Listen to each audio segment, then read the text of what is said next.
আব্বা জানেন আমার শুনুন, রাসূলে পাক সাহেবে লাউলাক সাল্লাল্লাহু তাআলা আলাইহি ওয়াসাল্লাম ইরশাদ করে বলেন, ও আমার গুনাহগার উম্মতিরা শুনো, ও আমার গুনাহগার উম্মতিরা শুনো, আল্লাহ তোমাদের উপরে বড় মেহেরবান, আল্লাহ তোমাদের উপরে বড় দয়ালু।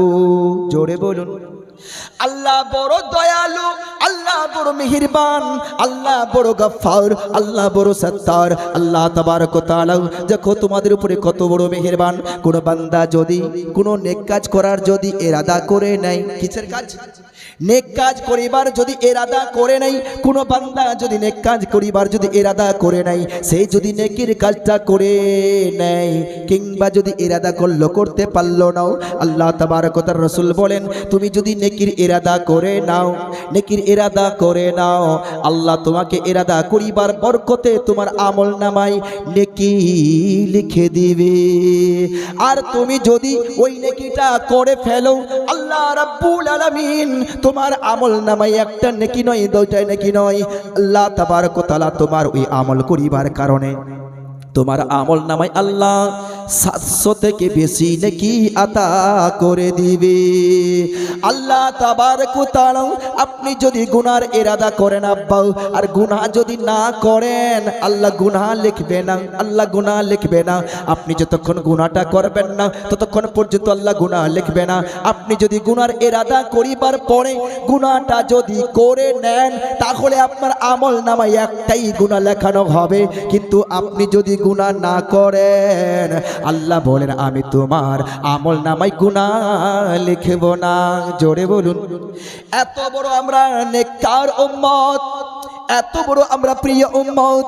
আল্লাহ তাবারক ওয়া তাআলা এই উম্মতকে এতটাই ভালোবাসেন, এতটাই ভালোবাসেন, এই জন্য আল্লাহ তাবারক ওয়া তাআলা আপনার নবী আমার নবী প্রিয় নবীকে সারা জাহানের রহমত করে পাঠান। কি করে পাঠালেন? বড় কি করে পাঠালেন? রহমত করে পাঠালেন। জোরে বলুন সুবহানাল্লাহ। কি করে পাঠালেন?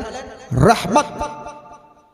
मेरा नबी रहमत बन के दुनिया में आए, आपका नबी रहमत बन के दुनिया में आए, तो रहमत है किस किस के लिए? रहमत है किन किन लोगों के लिए? कार कार जन्नो आमार नबी रहमत, कार कार जन्नो आमार नबी दयालु। तो सुनुन, मुफस्सिरगण तफसिर करे बोलेन, আল্লাহ ব্যতীত যত মখলুকাত রয়েছে সমস্ত মখলুকাতের জন্য রহমত।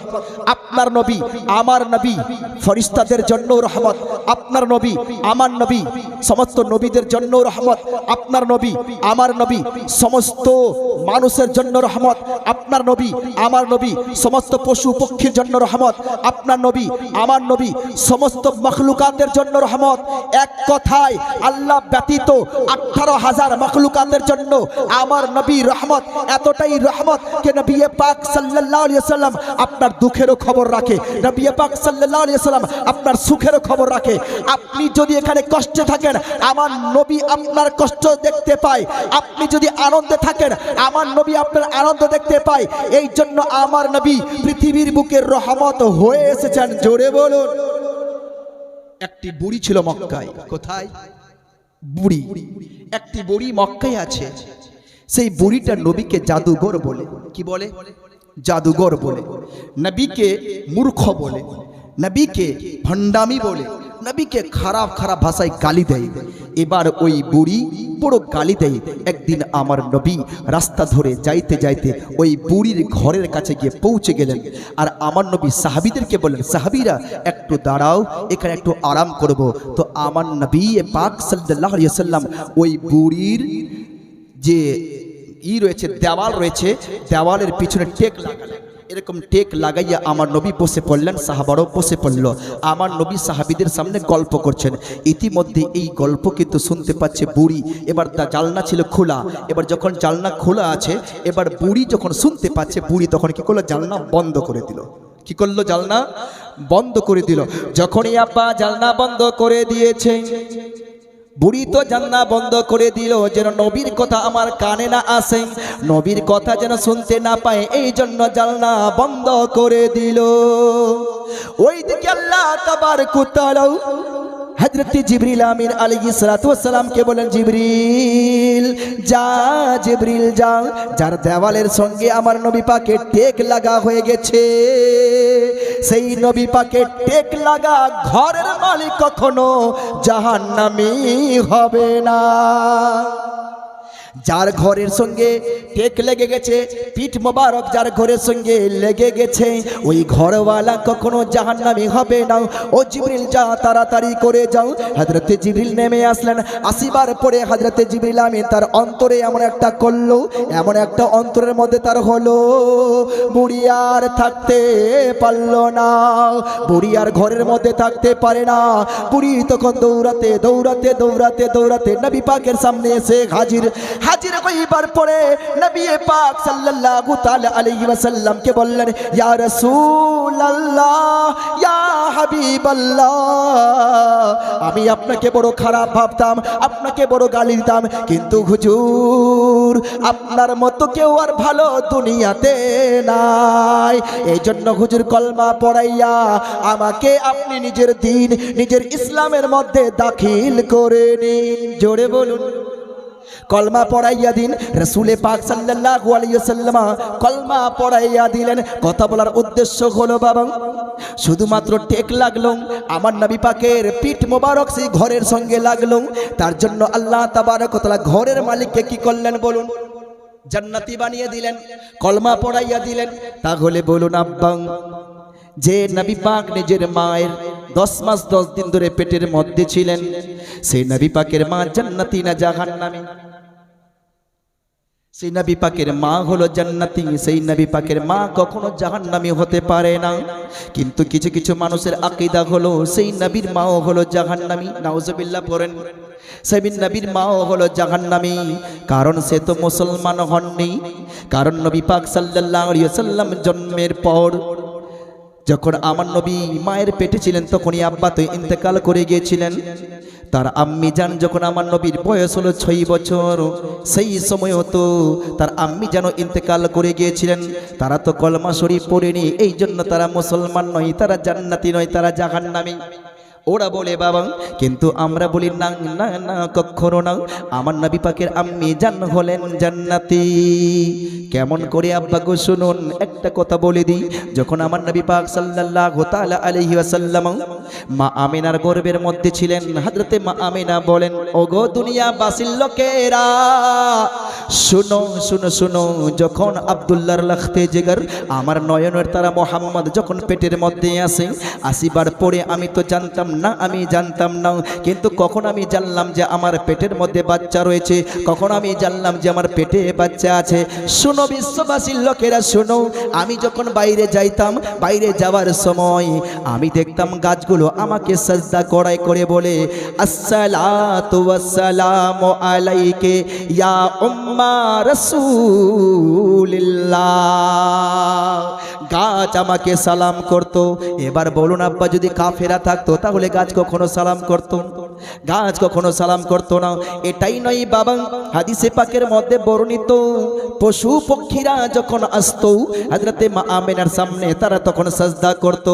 সাজদা দিয়ে বলতো, আসসালাতু ওয়াসসালামু আলাইকে ইয়া উম্মা রাসূলিল্লাহ, এই রাসূলের আম্মি জান আপনার উপরে সালাম। আবার একটা কি কথা বলুন, দেখুন যখন রাসূলে পাক সাল্লাল্লাহু তাআলা আলাইহি ওয়াসাল্লাম মায়ের গর্ভে আসলো, আব্বা মায়ের গর্ভে আসিবার পরে এবার আমার নবী পাকের আম্মি জানের একটা কাজ ছিল, কুয়ার কাছে গিয়ে জল আনা, কুয়ার কাছে গিয়ে জল আনা। হাদিসে পাকে বর্ণিত আব্বা আমার নবী পাকের আম্মি জান যখন যাইতো জল আনার জন্য, যখনই যাইতো জল আনার জন্য কুয়ার কাছে যাইতো, কুয়ার জল নিচে থাকতো না, আম্মি জান যাওয়ার সাথে সাথে জল উপরে চলে আসতো। ওগো আমার আব্বা জান, আরবের মেয়েরা অপেক্ষা করতো কখন আমিনা বের হবে, যে আমিনার সাথে আমরা জল আনতে যাব। মেয়েদেরকে যখন জিজ্ঞেস করানো হলো তোমরা আমিনার জন্য অপেক্ষা করো কেন, সমস্ত মেয়েরা বলতো ওগো বিশ্ববাসীর লোকেরা, আমিনার জন্য অপেক্ষা করার একটাই কারণ, যদি আমিনার সঙ্গে আমরা যাই জল উঠাবার জন্য ডোল এবং দড়ির প্রয়োজন পড়ে না, জল নিজে নিজে উপরে চলে আসে, এই জন্য আমরা আমিনার জন্য অপেক্ষা করি। আব্বা জান আমার শুনুন, হযরতে রাসূল পাক সাহেবে লাউলাক সাল্লাল্লাহু তাআলা আলাইহি ওয়াসাল্লামের আম্মি জান এমন কি যখন বাইরে বের হতেন তার শরীর থেকে খুশবু বের হতো। এবার যখনই খুশবু বের হয় আব্বা এই দিকে দেখা যায় আরবের নারীরা তার খুশবু শুনতে পায়, তার আরবের নারীরা তখন দেখে যে তার শরীর থেকে খুশবু বের হইতেছে। আরবের মধ্যে এটার রেওয়াজ ছিল, স্বামী মারা গেলে খুশবু মাখা জায়েজ ছিল না, স্বামী যদি মারা যায় খুশবু মাখতে হয় না। কিন্তু হযরতে মা আমিনা রাদিয়াল্লাহু তাআলা আনহার শরীর থেকে খুশবু বের হয়। সুবহানাল্লাহ, মাশাআল্লাহ, আলহামদুলিল্লাহ, আল্লাহু আকবার। হযরতে মা আমিনা রাদিয়াল্লাহু তাআলা আনহা বলেন, আমি যখন রাস্তাঘাটে যাই আমার শরীর থেকে খুশবু বের হয়। কি বের হয় বাবা? শরীর থেকে খুশবু বের হয়, একটা সুগন্ধি বের হয়। আরবের নারীরা সেই খুশবু শুনতে পালো, তখন আরবের নারীরা নিজের বাড়িতে আসলো, নিজের বাড়িতে আসিবার পরে বলতে লাগলো, ওগো স্বামী, ও আমার প্রিয় স্বামী শোনো, আমিনা খুব ভালো মেয়ে, আমিনার মতো আর আরবের বুকে কোনো ভালো মেয়ে নয়, কিন্তু একটা চরিত্র তার খারাপ দেখতে পাই। তার স্বামীরা জিজ্ঞেস করলো কি দেখতে পাও বলো, বলছে এটাই যে আমিনা যখন বাইরে যাই দেখি তার শরীর থেকে খুশবু এবং সুগন্ধি বের হয়। এই খুশবু এবং সুগন্ধি বের হয়, আরবের নারীরা কখনো খুশবু মাখে না। যখন তার স্বামী মারা যায়, ওর স্বামী মারা যাওয়া মাত্র 3 থেকে 4 মাস হয়েছে আর খুশবু মেখে মেখে বেড়ায়, এটা কিন্তু আমিনা ভালো কাজ করে না। আপনারা যাবেন তার শ্বশুর আব্বা আব্দুল মুত্তালিবকে বলে দিবেন হযরতে আব্দুল মুত্তালিব যেন আমিনাকে খুশবু মাখতে বারণ করে দেয়। হযরতে মা আমিনা রাদিয়াল্লাহু তাআলা আনহা বাড়িতে আছেন আব্বা। এবার দেখা গেল কি শুনুন, রাত্রি বেলা হযরতে আব্দুল মুত্তালিব রাদিয়াল্লাহু তাআলা আনহু যখন তিনি কাবা ঘরের কাছে থাকতেন, হযরতে আবু তালিব হযরতে আব্দুল মুত্তালিবের সামনে সমস্ত লোকগুলি থাকতো, সমস্ত আরবের লোকেরা আসতো, মিটিং করত। সেই জায়গায় হযরতে আব্দুল মুত্তালিবকে তারা বললেন, ও আব্দুল মুত্তালিব, একটা আমাদের খবর রয়েছে। বলেন কি খবর বলো? হযরতে আব্দুল মুত্তালিব বলেন কি খবর বলো? আরবের লোকেরা বলল, ও আব্দুল মুত্তালিব, একটা খবর এটাই, তোমার বৌমা তো খুব ভালো, তোমার বৌমা, তোমার ছোট্ট বৌমা হযরতে আব্দুল্লাহর স্ত্রী, আব্দুল্লাহর মারা যাওয়া মাত্র 3 থেকে 4 মাস হয়েছে, কিন্তু তার স্ত্রী আমিনা খুশবু মেখে মেখে বেড়ায়। এটা কিন্তু ভালো কাজ করে নাও, অতএব আমিনাকে বলে দিও আমিনা যেন আর খুশবু না মাখে। হযরতে আমিনা রাদিয়াল্লাহু তাআলা আনহাকে বলার জন্য আব্দুল মুত্তালিবকে বলে দিলেন। আব্দুল মুত্তালিব তখন চলে আসলো মা আমিনার কাছে। হযরতে মা আমিনাকে বলল, বেটি দরওয়াজা খোলো। যখন দরওয়াজা খুলতে বললেন, হযরতে মা আমিনা বের হলেন। হযরতে মা আমিনা বের হইবার পরে হযরতে মা আমিনা বলেন, আব্বা কেন আপনি এখন আসলেন বলুন? হযরতে রাসূল পাক সাল্লাল্লাহু তাআলা আলাইহি ওয়াসাল্লামের আম্মি জান বলেন, আব্বা কি ব্যাপার বলুন? তখন বলেন, আব্বা কি ব্যাপার বলুন? হযরতে আব্দুল মুত্তালিব বলেন, বেটি আরবের লোকেরা বলেছেন তুমি নাকি খুশবু মেখে মেখে বেড়াও। হযরতে আব্দুল্লাহ মারা গেছে বেটি, এই তো কয়েক মাস মারা যাওয়া হলো আর তুমি খুশবু মেখে মেখে বেড়াও। হযরতে মা আমিনা বলে, আব্বা গো না না না আব্বা না না, আমি খুশবু মেখে মেখে বেড়াইনি, বরং কেন খুশবু হয় আপনি জানেন না আব্বা? আপনার যেই দিন থেকে আপনার ছেলের ওয়ারিস থেকে আমার পেট মোবারকে যখন আমি গর্ভবতী হয়েছি, যখন আপনার আব্দুল্লাহর ছেলে আমার পেটে জন্ম নিয়েছে, আপনার আব্দুল্লাহর তরফ থেকে আমার পেটে যে বাচ্চা আছে, এই বাচ্চা যেই দিন থেকে আমার পেটে আছে সেই দিন থেকে নিজেই খুশবু বের হতে চলেছে। জোরে বলুন সুবহানাল্লাহ। সেই রাসূল পাক সাহেবে লাউলাক সাল্লাল্লাহু তাআলা আলাইহি ওয়াসাল্লামের উম্মতি হলাম আমরা। জোরে বলুন, আরো উঁচু আওয়াজে বলুন।